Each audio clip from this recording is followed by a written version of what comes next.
문명은 화가 난 사람이 돌을 던지는 대신 최초로 한마디 말을 내뱉었던 순간에 시작되었다. 지금은 프로이트. 안녕하세요. 교과서에 다시 답을 달아보는 시간, 다시 답입니다. 문명은 인류가 이룩한 물질적, 사회적 발전을 뜻해요. 18세기 유럽에서 국가라는 것이 발명되는 시기에 생겨난 말인데요. 유럽은 식민사회를 야만으로 이름짓고 자신들의 국가는 문명국가로 규정했죠. 이렇게 이룩한 인류 문명을 유지하기 위해 꼭 필요한 것이 있는데요. 그것이 바로 사회조직과 질서예요. 사회의 구성원들은 모두 저마다의 욕망을 가지고 있어요. 문명이 지속되기 위해서는 사람들의 욕망을 채워주면서 또 다른 한편으로 억제시켜야 해요. 욕망의 충족과 억제 사이에서 줄을 잘 타는 것이 매우 중요하죠. 이 줄타기를 잘한 문명이 오래도록 지속될 수 있었어요. 마트에 들어누워 목을 놓아 우는 아이를 본 적이 있을 거예요. 어린 시기 인간은 욕망을 채우기 위해 사회에 저항해요. 보호자는 어린아이의 욕망을 조정하기 위해 다양한 시도를 하죠. 이것이 가정에서 일어나는 첫 번째 사회화예요. 낮 시간 학교에 담을 넘는 친구들을 본 적이 있을 거예요. 청소년 시기의 인간도 욕망을 채우기 위해 사회에 저항해요. 선생님들은 학생들의 욕망을 조정하기 위해 다양한 시도를 하죠.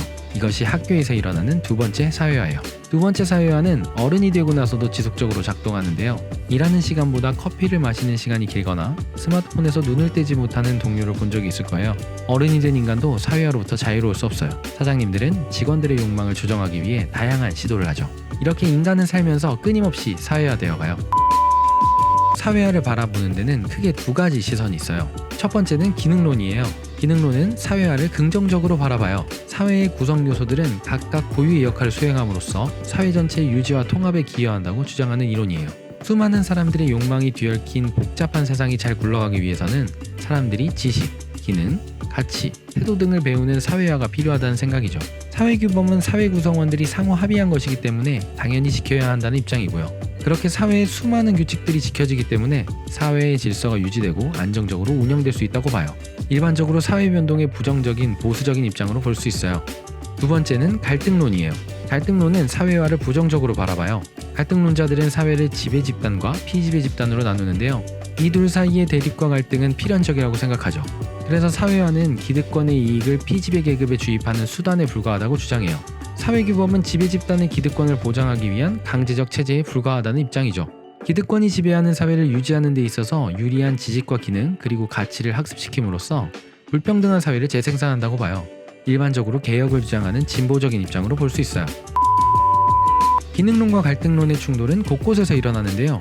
우리가 최근에 함께 겪었던 일을 예로 들어볼게요. 수천만 국민이 함께했던 촛불 집회를 기억하시나요? 당시 한 단체가 경찰의 차벽에 평화를 상징하는 꽃 스티커를 부착했어요.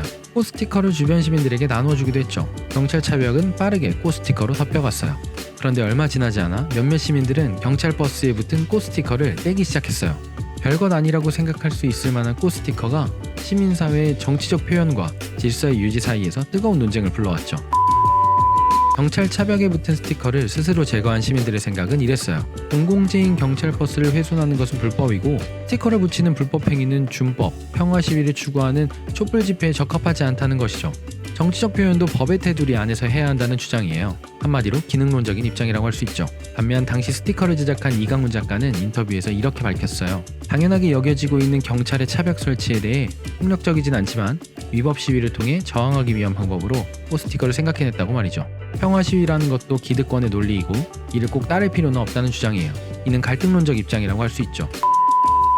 당시 이철성 경찰청장은 의경들이 스티커를 떼느라 주말에 쉬지 못할 수도 있으니 부착한 꽃 스티커를 떼지 말고 상황이 진정되면 한꺼번에 떼라고 주문했어요. 그리고 꽃 스티커를 부착하는 시민들의 행동에 대해서는 과거에 밧줄로 경찰차를 끌어내거나 망치로 부수는 행위에 비해 꽃 스티커를 부착하는 편이 훨씬 더 낫다고 평가했죠.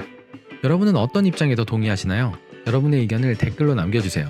그러면 좋은 토론이 진행될 수 있을 것 같으니까요.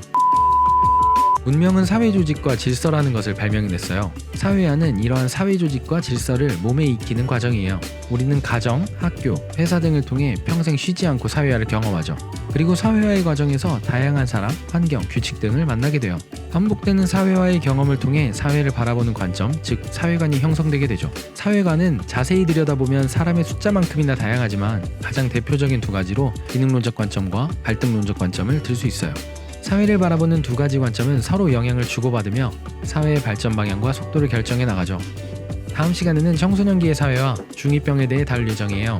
궁금한 내용이 있거나 보충할 내용, 반박할 내용 무엇이든 의견이 있다면 언제나 댓글 달아주세요. 생각의 감칠맛 다시다. 다음 주에도 함께 해주세요. 다음 영상의 퀄리티를 올리는 데에는 여러분의 구독과 팔로우만 한 게 없습니다. 구독, 팔로우 그리고 좋아요 부탁드릴게요.